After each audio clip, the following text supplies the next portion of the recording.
From Interfaith Alliance, this is State of Belief Radio. I'm your host, Reverend Welton Gaddy.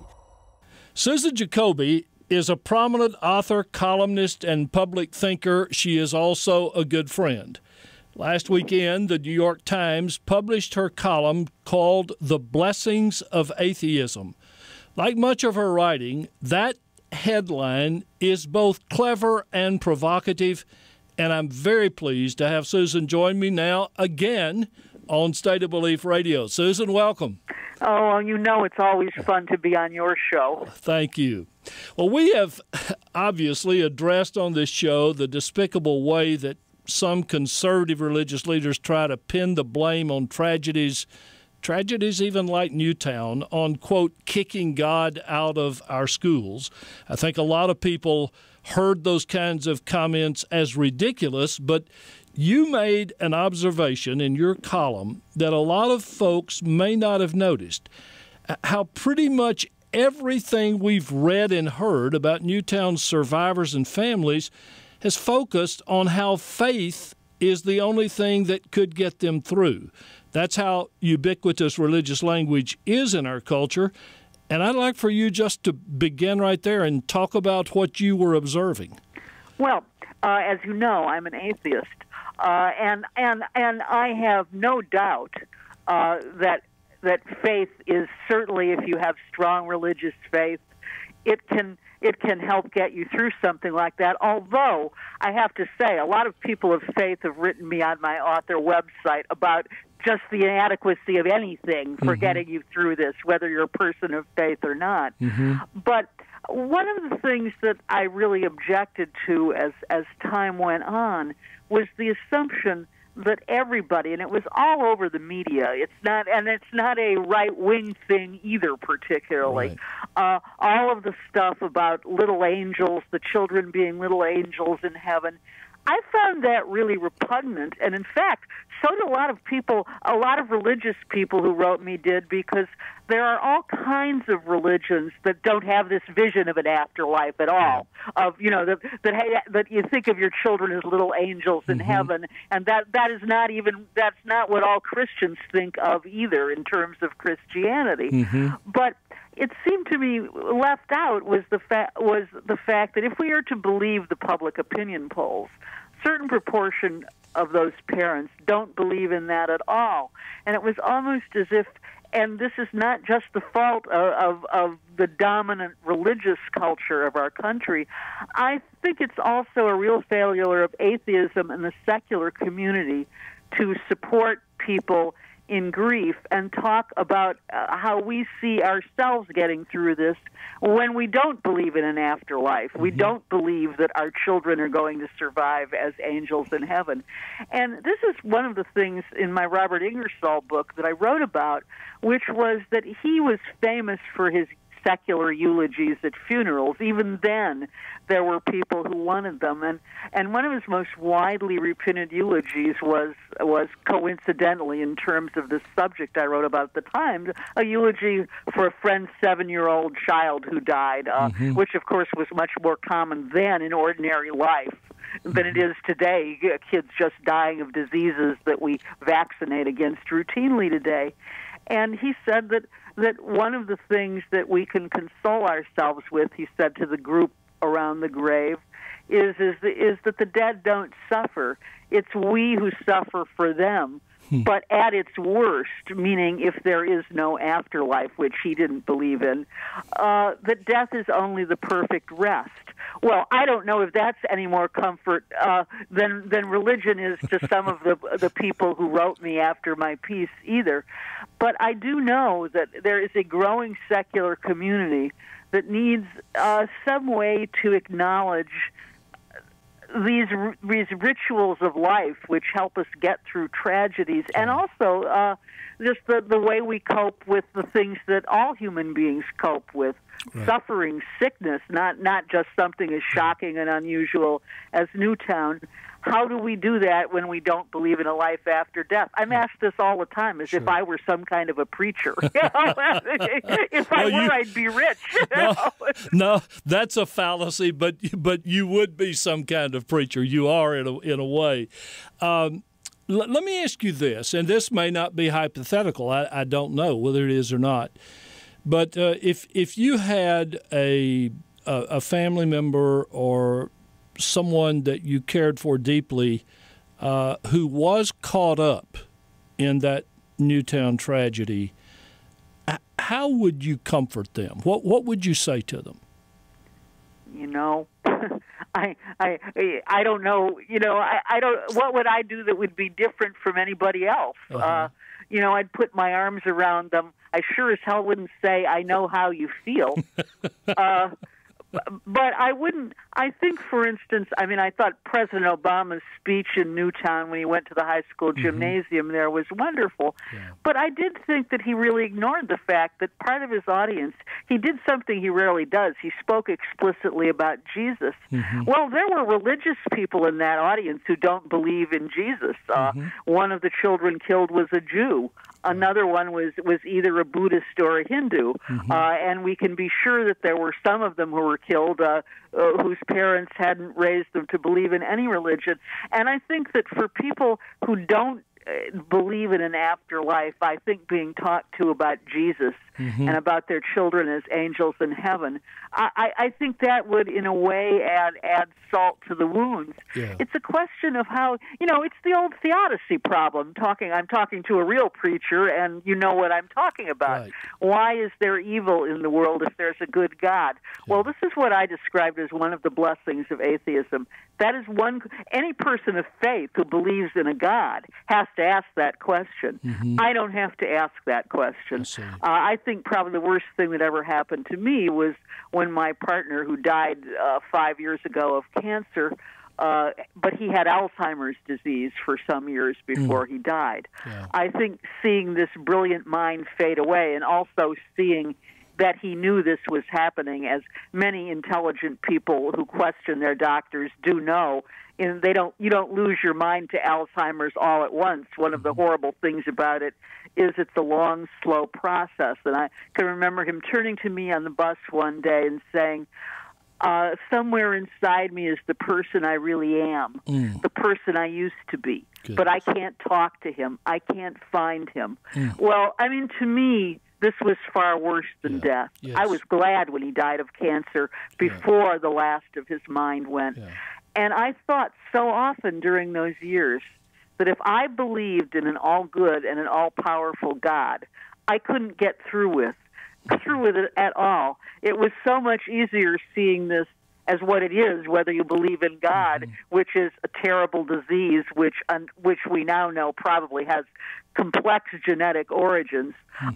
If I had to reconcile that with the idea of a good God, I couldn't, as indeed many people haven't been over the years. A lot of them were written out of the Christian church as heretics. But I think it is a blessing of atheism that we do believe. It doesn't make it any easier on a human level to tolerate loss, but it does make it easier to deal with some things as a part of nature than to have to ask ourselves, why would God allow this to happen?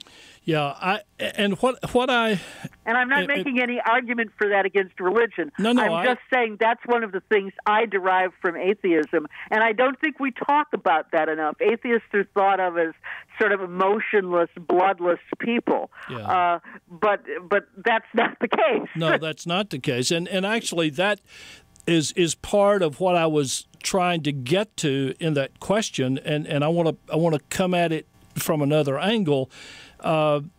You express the same frustration that I do at the common perception that atheists don't believe in anything, and that's not true. But I want to hear you respond to that rather than me, because you can respond to it better than I can. Well, what I believe in is the obligations we have as human beings to one another, just because we're human beings. In other words, I probably the things I would do to comfort someone would be the same things you would do. I would do it because not because I believe that we're both creatures of God, but that I believe that we're fellow creatures of nature. And by the way, I think, this extends to to so many things. In that, I think seeing yourself as part of nature, and in the night, so much of the feeling against evolution, for instance, is the idea that if man is only part of nature, you're less.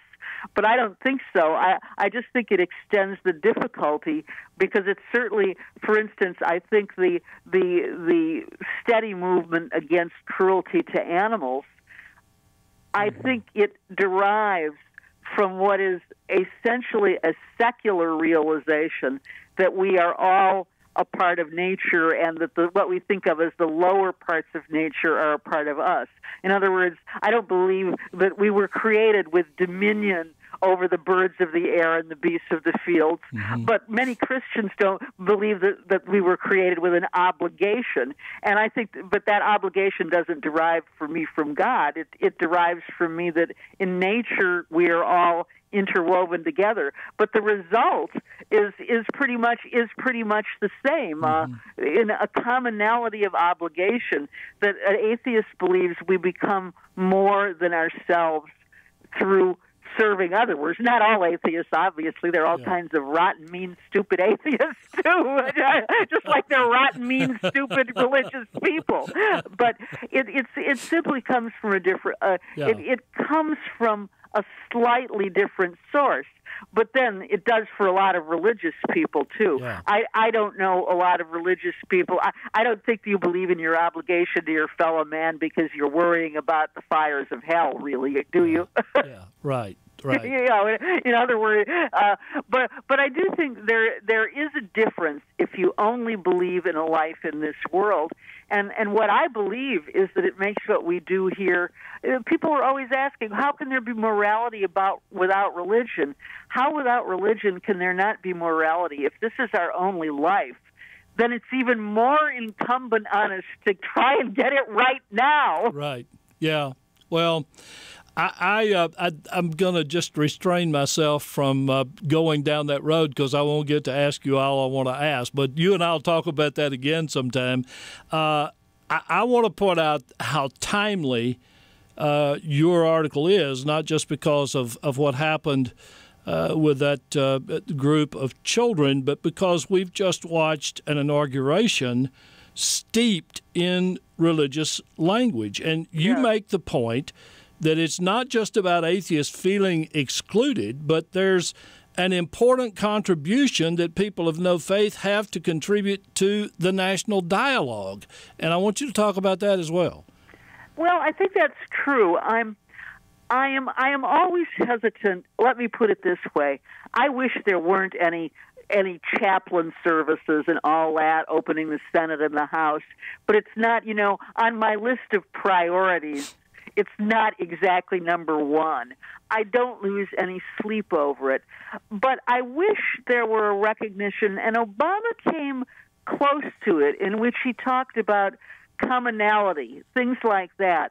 I wish there were a more explicit recognition, and it doesn't have to be by calling out. In fact, even the way Obama sometimes put it, people of no faith, that again is the wrong thing. Why can't we have a secular humanist offer an invocation that doesn't call on God, but calls on the nation's secular traditions as well? It wouldn't necessarily, as I said in my piece, it wouldn't be offensive to religious people at an inauguration to simply say that whether religious or non-religious, we this, we that. You can recognize that there is a civic morality that is not necessarily based on belief in God. Right. You don't have to have something that is steeped only in religion. You can have a recognition of all kinds of ethical values, and even there's such a contradiction there when Obama says from Seneca Falls to Selma to Stonewall. Of those three things, the church played an important role only in the second one, Selma. The role of various churches in the civil rights movement was strong. There are also strong secular components as well. That was one of the great things about Martin Luther King, is he brought secular and religious together. But the women's movement, which we began in Seneca Falls, And the gay movement, which began at Stonewall, was essentially a secular movement. Religious people came to it in huge numbers later on. But one of the reasons both of those movements aroused such opposition initially is they went against the traditional concept of religion. Mm-hmm. And indeed, there was talk about Elizabeth Cady Stanton, who was ridden out of the women's suffrage movement on a rail in the 1890s because she wrote a book called The Woman's Bible, compiling writings of women scholars about the misogyny of the traditional Bible. Yeah. Women's suffrage leaders then didn't want any association with non-religion. So, in a way, even acknowledging that without acknowledging that there is a secular as well as a religious component that is part of our governmental tradition, not just part of a cultural tradition, but is written into our government, that's not right, and it's just fully accepted. I'm talking about adding, not from taking away. No, I don't care at all if the Brooklyn Tabernacle Choir sings that awful last verse of the Battle Hymn of the Republic about, as he died to make men holy, let us die to make men free. Bad verse, Julia Ward Howe. Well, listen, what you're saying, and I've just got to ask you this. I don't know whether you even care about this debate or not, but the debate that's going on about whether or not atheism should be considered a religion. I mean, there evidently now is an atheist church starting in the UK, and I know I'm not supposed to share my opinion, just listen to yours, but I can't talk to you like that. I mean, what that strikes me as is the idea that atheism doesn't have any integrity on its own, so you've got to use ecclesiastical or church terms about atheism to give it status. What do you think? It is utter nonsense, the idea of atheism as a religion, whether it comes from an atheist or from a religious person. Mm-hmm. I don't think this is a strong or dominant trait, as I have written myself. There is no church of atheism. Who would be the Pope? Richard Dawkins? I'd vote for you. He's not the Pope. I'd vote for you. Sam Harris is not a cardinal. I am certainly not a nun. And Christopher Hitchens is not an angel in heaven. You defeat any idea of atheism with integrity by calling it a religion. Because if atheism means anything, it's the same thing that science has to mean, and it's what distinguishes us from the kind of religion which says, this far and no farther.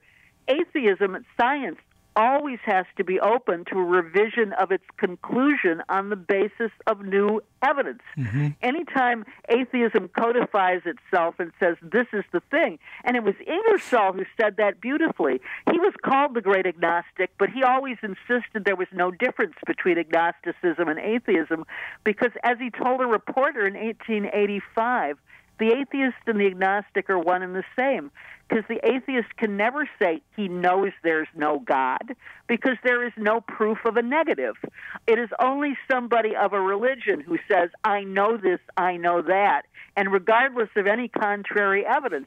I'm an atheist, but if you want to bring back to me tonight all the people I've loved in the last 10 years, as Doubting Thomas said, you bring them to my dinner table and I make us all a big bowl of spaghetti and we eat it, I will reconsider.